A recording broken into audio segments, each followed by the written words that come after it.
Hello everyone and welcome back to the new session of thermal engineering and heat transfer, जिसका course code है ME303। और आज हम कंडक्शंस को स्टडी करेंगे।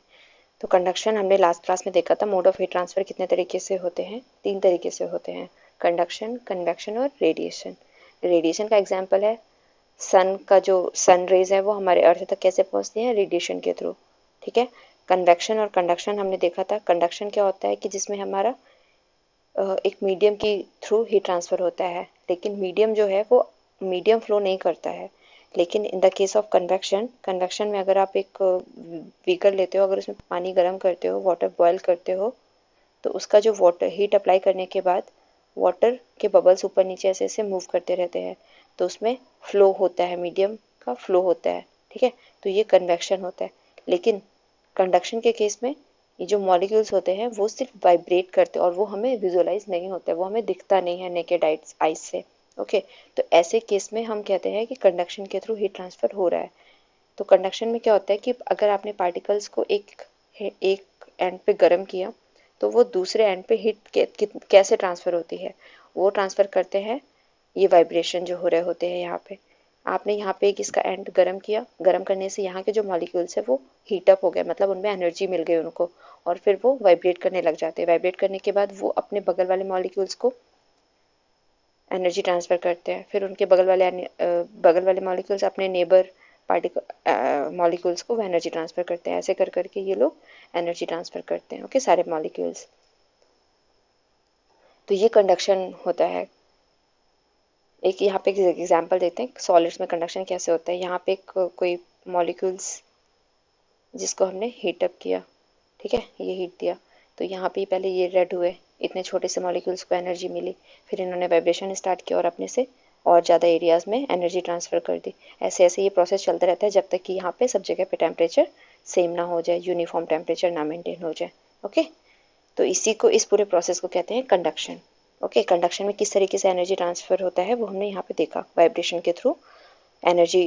जो पार्टिकल्स होते हैं, मॉलिक्यूल्स होते हैं, वो एनर्जाइज्ड होते हैं जब हम उन्हें हीट देते हैं, और वो हीट लेने के बाद आपस में वाइब्रेशन या कोलिजन स्टार्ट करते हैं, जिससे थ्रू एनर्जी एक पार्टिकल से दूसरे पार्टिकल में ट्रांसफर होती है। और ये जो प्रोसीजर है ये कंडक्शन, सॉलिड में ऐसे कंडक्शन होता है। ठीक है। अब यही चीज़ अगर हमें लिक्विड और गैसेस में देखेंगे, क्योंकि सॉलिड में जो पार्टिकल्स होते हैं वो बहुत पास पास होते हैं, तो उनमें बहुत आपस में बहुत टाइटली स्पेस, मतलब बहुत उनमें ज़्यादा स्पेस नहीं होता है, तो पास पास होने की वजह से वो तुरंत एक दूसरे को एनर्जी ट्रांसफर कर पाते हैं। ठीक है। लेकिन वही लिक्विड और गैसेस में थोड़ा दूर दूर होते हैं, तो वो इतने एनर्जाइज नहीं हो पाते हैं कि वो इतनी डिस्टेंस को कवर कर पाए। तो लिक्विड और गैसेस के केस में कंडक्शन बहुत कम होता है, जिसको हम निग्लेक्ट कर देते हैं। तो क्या होता है, लिक्विड और gases poor conductor of heat होते हैं। ठीक है। इसमें ज़्यादा कंडक्शन होता नहीं है। क्यों नहीं होता? क्योंकि इसके मॉलिक्यूल्स दूर दूर होते हैं। अब हम इसका फॉर्मूला देखते हैं कि फोरियर्स लॉ, कितनी हीट ट्रांसफर हो रही है यहाँ से यहाँ तक जाने में। ओके। तो इसके लिए कंडक्शन का एक लॉ है, फोरियर्स लॉ जिसे कहते हैं। तो उन्होंने बताया कि अगर हम यहाँ पे T1 टेम्परेचर है, और यहाँ पे नहीं, यहाँ पे T2 है और यहाँ पे T1 है, तो अगर हमारा यहाँ से, क्योंकि T2 ज़्यादा है, T1 कम है, तो एनर्जी कहाँ से, हायर टेम्परेचर से लो टेम्परेचर की तरफ जाएगी। तो T2 से T1 की तरफ हीट Q जाएगा। ओके।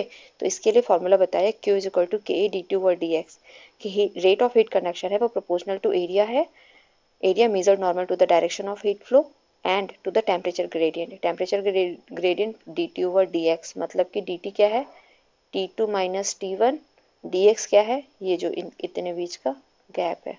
ठीक है। तो k क्या है, थर्मल कंडक्टिविटी। इसको आगे देखते हैं कि ये होता क्या है। a क्या है, एरिया, और ये जो माइनस साइन है वो क्योंकि वो इस टेम्परेचर ग्रेडियंट को, इन जनरल क्या होता है, हम T1 माइनस T2 करते हैं, राइट, तो यहाँ से माइनस साइन आता है क्योंकि ये हाई टेम्परेचर से लो टेम्परेचर की तरफ जा रहा है ना, तो ये उसको कवर करता है माइनस साइन। ओके। तो फोरियर्स लॉ क्या हो गया, माइनस के A D T over D x, जैसे ये T1 से T2 किया।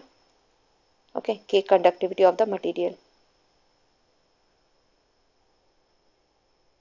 थर्मल कंडक्टिविटी, थर्मल कंडक्टिविटी किसकी कम है किसकी ज़्यादा है, ये कि मटेरियल की एक प्रॉपर्टी होती है। इसमें होता क्या है कि थर्मल कंडक्टिविटी में, कि जैसे कि मेटल होते हैं, मेटल में मेटल की थर्मल कंडक्टिविटी ज़्यादा होती है।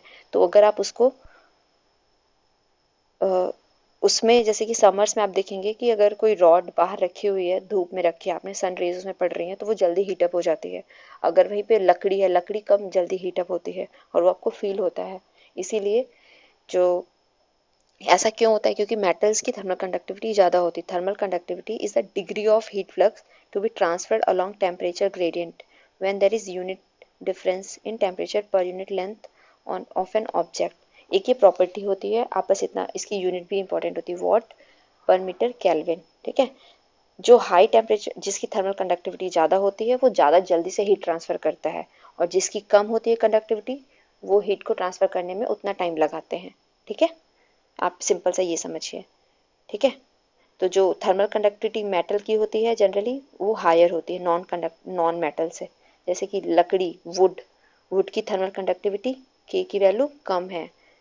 मेटल मतलब गोल्ड, उसकी ज़्यादा है। कॉपर, कॉपर के वायर यूज़ होते हैं ना, ऐसा क्यों होता है, क्योंकि कॉपर की कंडक्टिविटी ज़्यादा होती है। जो घर में वायरिंग होती है वो, उसमें जो वायर होता है वो किस चीज़ का बना होता है, कॉपर का। कॉपर की थर्मल कंडक्टिविटी ज़्यादा होती है, इसलिए कॉपर का यूज़ हम करते हैं।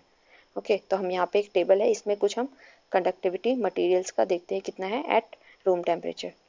कॉपर का 399 है, गोल्ड का 317 है, सबसे कम एयर का है। एयर, इसीलिए एयर कंडक्टिविटी नहीं, एयर उतना अच्छा कंडक्टर नहीं है। क्यों नहीं है, क्योंकि एक तो ये गैस है। ठीक है, वाटर की कितनी है 0.6। ठीक है, तो सबसे अभी तक जो नॉन मटेरियल है उसकी थर्मल कंडक्टिविटी कॉपर की सबसे ज़्यादा है, इसीलिए कॉपर का यूज़ हम वायर में करते हैं। फिर उसके बाद एल्यूमिनियम को भी करते हैं, क्योंकि गोल्ड तो नहीं कर सकते, गोल्ड तो बहुत महंगा होता है, कॉस्टली होता है, एक्सपेंसिव होता है, इसलिए हम एल्यूमिनियम को भी यूज़ करते हैं। राइट, तो ये आपको थोड़ा एक आइडिया मिल गया होगा कि थर्मल कंडक्टिविटी किसकी कितनी होती है। प्लास्टिक की कितनी है, प्लास्टिक की देखो कितनी कम है, 0.2 से 0.3। इवन वाटर से भी कम है, इसलिए जब हम वायर कट जाते हैं तो उसके बीच में हम प्लास्टिक से उसको रैप कर देते हैं। ठीक है, आई होप आज का ये सेशन आपको समझ आया होगा। Thank you.